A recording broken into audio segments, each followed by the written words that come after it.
So, wakas meron na akong release paper.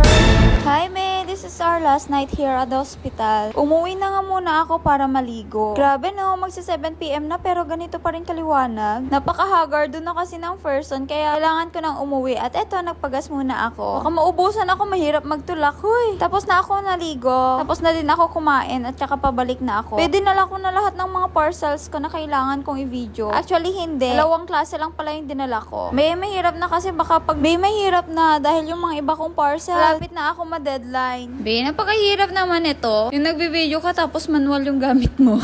Ang lalaki be ng mga kasalubong. Eto na, balik na naman ako dito sa hospital. Ilang oras na kasi ako nawala, hinahanap na ako ni tita. Be, po na yung parkingan kaya dito na lang tayo sa may rough road. Eto talaga yung parkingan. Kaso nga lang nakakatakot pag gabi, syempre ang dilim-dilim. And then here you go, maglakad muna ng ilang minuto bago makapasok. And be, here na ako sa loob. Ayan na si tita. Masaya na siya, hoy, dahil may kasama na.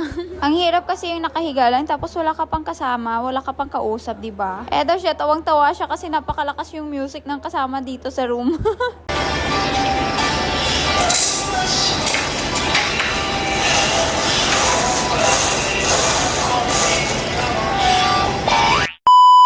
Diba mga bes, sabi ko sa inyo, dinala ko yung mga kailangan kong i-video. Tapos habang nag-iisip, kumain muna ako ng tinapay. Hindi ko na kasi talaga alam anong uunahin ko. Pero syempre, kailangan nakafocus tayo. At hindi tayo makakafocus pag empty yung stomach natin, syempre. Alas 3 na nga to ng madaling araw at hindi na naman ako makatulog. Nangangati na kasi buong katawan ko, be.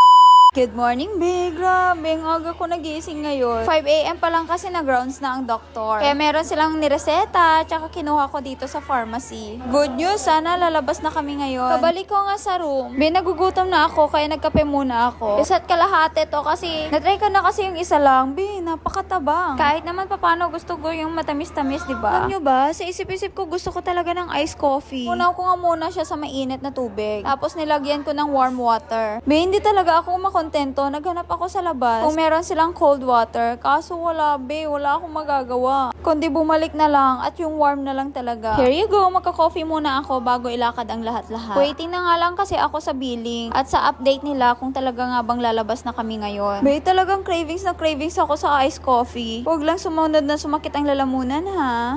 And then here you go, meron na kaming discharge notice. Eto nga pala yung mga sobra na gamot. Kaya babalik ko muna siya dito sa pharmacy. Tapos may mga ipapasay na din ako. Pero dahil madami din na di-discharge ngayon, nag-wait muna ako talaga. So nakipila muna. And here na ako dito sa billing. May mga pinasain sa akin. Kasi hinahanap nila yung parents ni tita. So buti na lang pwede ako. Kasi ako naman yung nagbantay sa kanya. Kaso nga lang hindi sa akin yung PhilHealth. Hindi pala kasi pwede yung ganun. Dapat parents mo pa rin under. Pero buti na lang mababait sila dito. At saka tinanggap na yung paper. Hoy, sa wakas. Tapos na. Tapos na lahat-lahat. Makakauwi na at makakagawa na din ng mga videos natin. Pabalik na nga sa kwarto para ayusin yung mga gamit. Heto na yung ating billing discharge. Clearance pala, be. Yun na yun. Tapos ibabalik ko lang dito sa nurse station. Kasi yun yung bilin nila kanina. At sa wakas talaga, heto na si tita. Tinatanggalan na ng mga injection, ha? Basta yung mga kinabit sa kanya ng swero. Totoo na to, hindi na siya joke.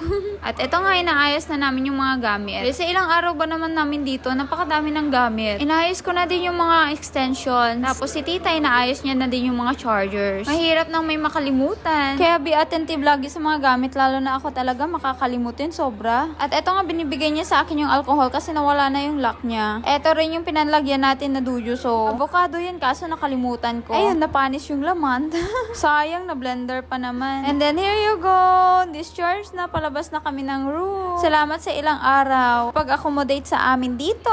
Sabi ko kay tita mag-hi siya kaso ayaw niya naman. At eto na, finally. Ang dami na naming dala-dala ngayon. Pero okay lang, at least makakalabas na. Sige ha, next time iced coffee pa. Crack ice, tapos ice cream pa.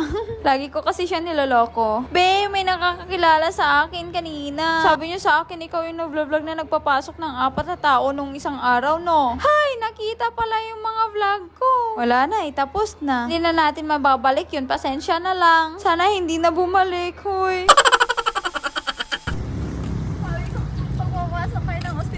Ganito gawin nyo.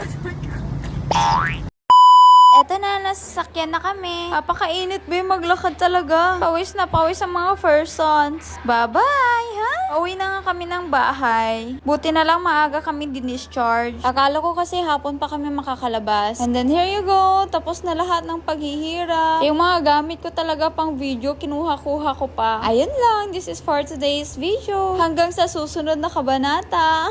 Pero sana wala nang sakit-sakit ha. Mahirap kasi talaga mag-hospital kaya alagaan nyo mismo yung mga sarili nyo. Kasi walang ibang mag-aalaga niyan kundi kayo. Huwag nang umasa sa iba pa, masasaktan ka lang.